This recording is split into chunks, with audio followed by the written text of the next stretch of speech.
Hej 30. Nu håber jeg kan gøre det nogenlunde kort, så I kan holde ud og høre den her screencast om den anden industrialisering.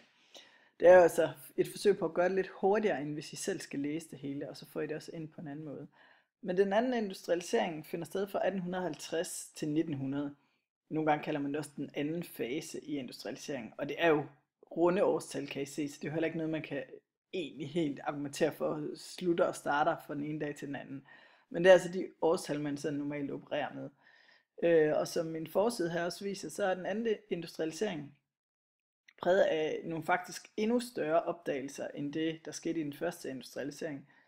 En ting er, at elektriciteten bliver en ny energikilde, og man opfinder benzinmotoren, som gør det muligt at lave biler og flyvemaskiner, og man får altså også de første biler her i den anden industrialisering. Og i år 1903 gennemfører brødrene Wright den første flyvning med flyvemaskiner, og derefter tager den udvikling også fart. Og så får man også en informationsrevolution på den måde, at man først får opfundet telegrafen og senere telefonen. Så altså her omkring 1900, der har vi jo virkelig nogle af de opfindelser, som virkelig kommer til at præge den moderne verden og få sætte fart i, at den moderne verden udvikler sig hen imod det, som vi kender. Den anden industrialisering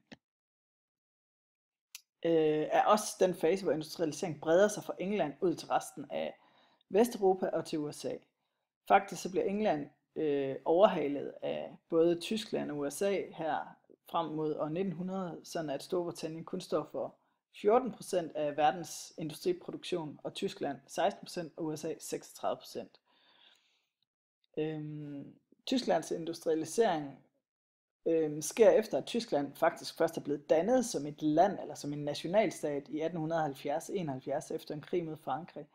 Og så bliver Tyskland Europas folkerigeste land, næst efter Rusland, hvis man altså anser det som et europæisk land, med 41 millioner. Og hvis vi skal se lidt på, hvad der er der sådan ligesom er forudsætningerne for, at Tyskland kan få den her industrialisering, så er det et stort hjemmemarked. Altså en af forudsætningerne, vi har snakket om tidligere, er jo det her med, at man har et afsætningsmarked, og det har de i kraft af, at de har 41 millioner mennesker hjemme i deres eget land. Så har de råvarer, og her er det forkert, kul og jern i stor stil, som også er det, man skal bruge for at udvikle basisindustrien i industrialiseringen, som jo er altså jernindustrien. Så har de kapital, faktisk også på grund af, at de er blevet samlet efter en krig mod Frankrig, som Tyskland vinder, og Frankrig bliver dømt til at betale krigsskadeerstatninger, og derfor så får de altså en kapitalindsprøjtning, som gør, at de i årene her efter 1870 kan investere op mod 10% af nationalindkomsten i udvikling af industri. Tyskland har også den udvikling, at staten og bankerne er aktive medspillere. De investerer aktivt i udviklingen af industrien. Og det her med, at altså det vil sige, at nogle af de første industrier, man får i Tyskland, det bliver sådan store statsejede virksomheder. Noget, der også adskiller sig fra den engelske industrialisering, er her, at i Tyskland, der udvikler industrien sig i sådan meget tæt samspil med videnskabsmænd. Hvor vi i England snakkede om, at der er det sådan ligesom praktiske folk med helt konkrete problemer, der skal løses. Så er det i Tyskland større ting, altså man sætter sig for sammen med for eksempel kemikere og udvikle nye kemikalier eller lægemidler, som man skal bruge til et eller andet bestemt. I USA skal vi lige høre lidt om, hvad der sker i USA i perioden, som også gør, at USA bliver en stor spiller på markedet her. Altså USA er jo blevet en selvstændig stat i 1776 med løsrivelsen for England, eller det er jo der, den starter deres løsrivelse. Men her omkring midt i 1800-tallet har USA det, kan man sige, den udfordring, at der er stor forskel på nord- og syd- og øst- og veststaterne. Og det gør, at de ryger ind i en borgerkrig her fra 1861 til 65. Her i sydstaterne, som I jo nok ved, har man landbrug drevet ved store plantager, og det er meget primært bomuld, man producerer. Heroppe i de nordøstlige stater, som er rigere, har man mere sådan det, der minder sådan om europæiske landbrug, eller lidt større landbrugsenheder, men sådan store landbrug, som ofte er familiedrevne, så der bruger man ikke slavearbejdskraft i samme grad, som man gør hernede, hvor man har brug for ekstremt meget arbejdskraft ude i plantagerne. Industrialiseringen foregår så primært herovre i de nordvestlige stater. Ja, og der har man simpelthen en konflikt, der især handler om det her med, om man skal have... Øh, hernede i sydstaterne vil man gerne bevare slaveriet, heroppe vil man gerne afskaffe det. Hernede vil man gerne have frihandel, så man kan konkurrere med sine produkter på det europæiske marked. Heroppe vil man gerne have, og egentlig også herover vil man gerne have en beskyttelse af altså toldbarrierer, sådan at man beskytter industrien mod konkurrence, og ligesom lægger en ring omkring sit hjemmemarked. USA, hvis vi ser lidt videre på, og det her, det ryger så ud i, at de får en borgerkrig, fordi at sydstaterne de vil melde sig ud i protest over, at slaveriet bliver afskaffet, men det ender jo så med, at de bliver tvunget tilbage i unionen og bliver samlet. USA bliver verdens førende industrination, og en af forudsætningerne er, at de har uanet mængde af arbejdskraft. Altså de har jo stadigvæk slaverne inden for deres grænser, eller de har jo, altså de folk, de har tilført som slaver, og så har de et kæmpemæssigt afsætningsmarked. Og de har også en vild befolkningsvækst i perioden, fordi at USA også er det land, som man udvandrer til fra Europa, når man drømmer om noget andet. Og ydermere så er de jo stadigvæk i gang med at udvide sig mod vest og fortrænge indianerne. Så befolkningen i USA her i 1800-tallet vokser fra 5 til 76 millioner. Så det siger jo lidt om, hvad det er for et eksplosion i afsætningsmarkedet på hjemmemarkedet, man har. Hvad kan man lige til at gøre der? Så har de råvarer, de har masser af landbrugsjord, god landbrugsjord, de har jern, de har kul, de har olie. Olieindustrien er en industri, som vi ser her på billedet, som starter i den her periode. Politisk ender de med at føre sådan lidt en protektionistisk toldpolitik. Det betyder, at de beskytter, altså de lægger told på importvarer for at beskytte deres eget hjemmemarked. Hvorfor bliver USA førende? Vi har snakket om, der er ligesom de her økonomiske forklaringer, vi lige har kigget på, og kan man sige materielle forklaringer, som handler om arbejdskraft og råvarer og afsætningsmarked. Men nogen vil også sige, at der også er en mentalitetsforklaring, som er, at i den amerikanske mentalitet er der sådan en stærk individualisme og en foretagsomhed og en respekt for the self-made man, altså en respekt for folk, der arbejder sig til rigdom og forretningsmæssig succes. Det er også det, man kunne kalde den amerikanske drøm, ikke? At muligheden er åben for alle, der kan, vil og tør. Og der er også en myte, som man nogle gange omtaler som the frontier, altså at USA er det her land, der er skabt på grænsen mellem vildmark og civilisation. I kan se det her på billedet, ikke? Hvor der er de her cowboys, altså nybyggerne, som er i kamp med indianerne, som flygter her. Og jernbanesporet stopper her, så vi er herude på grænsen mellem vildmark og civilisation, og her må man virkelig tage sagen i egen hånd og arbejde hårdt, og så også lige med Guds støtte, og så kan det lade sig gøre at blive til noget. Hvis vi lige vender blikket lidt mod Danmark, så havde vi en noget anderledes udvikling i Danmark, og nogle helt andre forudsætninger. Der kan man sige, mens de andre lande blev revolutionerende forandret af industrialisering i løbet af 1800-tallet, så var det, der skete i Danmark, at vi havde nogle landboreformer, som gjorde i 1788, hvor vi afskaffede stavnsbåndet. Det er faktisk det, som det her billede af Eckersberg fejrer 50 år for afskaffelsen af stavnsbåndet, som betød, at bønderne jo reelt set næsten var slaver.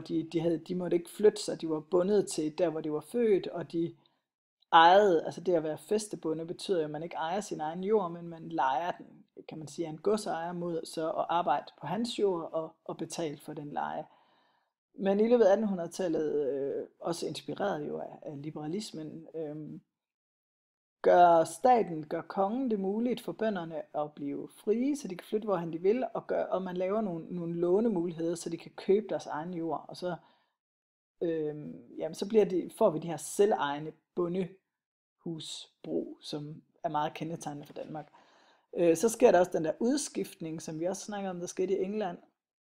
Det er det her billede viser, at før der lå alle gårdene herinde i landsbyen, og så havde man sådan en strimmel på den her mark, en strimmel på den her mark, en strimmel her. Altså det er jo for, at man delte jorden. Jordens karakter kan jo være meget sandet her, meget leret her. Så har man ligesom delt det hele imellem sig i sådan nogle små strimler. Og det var ikke særlig praktisk eller effektivt. Så ved udskiftningen kommer det til at se sådan ud, at man samler markerne, og så flytter man gårdene herud midt på marken, så man er tæt på sin jord, og så har man et samlet stykke jord, som man så kan drive meget mere effektivt. Ja, den her udskiftning, og især også det her overgang til selveje, det betyder jo, at bønderne virkelig har et incitament til at drive deres jord godt, og de begynder at tænke sådan profitorienteret, ikke, at de skal tjene på det, og de skal arbejde meget og producere mere. Det betyder en stigende produktivitet i landbruget. Det betyder faktisk også, at der bliver flere, der er beskæftiget, fordi man begynder også at opdyrke blandt andet den jyske hede og områder, som ikke før har været opdyrket. Og så øger man eksporten af korn helt vildt, fordi at nogle af de nye industrinationer, blandt andet England, ikke, har vi hørt, at der vokser befolkningen, det gør den også i USA, og de begynder at producere nogle andre ting end landbrug, og derfor så har de også et stort behov for fødevarer. Så man kan sige, hvor de andre lande bliver industrialiseret, der bliver Danmark bare, altså der sker udviklingen i landbrugszonen i Danmark. Og man kan se, at de her to billeder viser så, at den udvikling kan erindres på forskellige måder. Her er det fra 1830'erne af Eckersberg, der fremstiller det sådan meget nationalromantisk. Ikke? Bønderne, de står her i nationaldragter, som de jo aldrig gik i. Jeg ved ikke engang, om de havde det.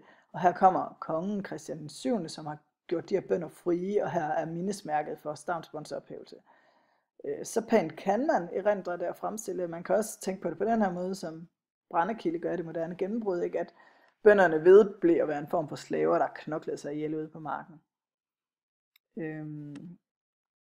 Industrialisering i Danmark sker også. Altså vi får også telegraf og telefon og jernbaner og sådan noget, men det er jo ikke virksomheder, der producerer det selv i Danmark.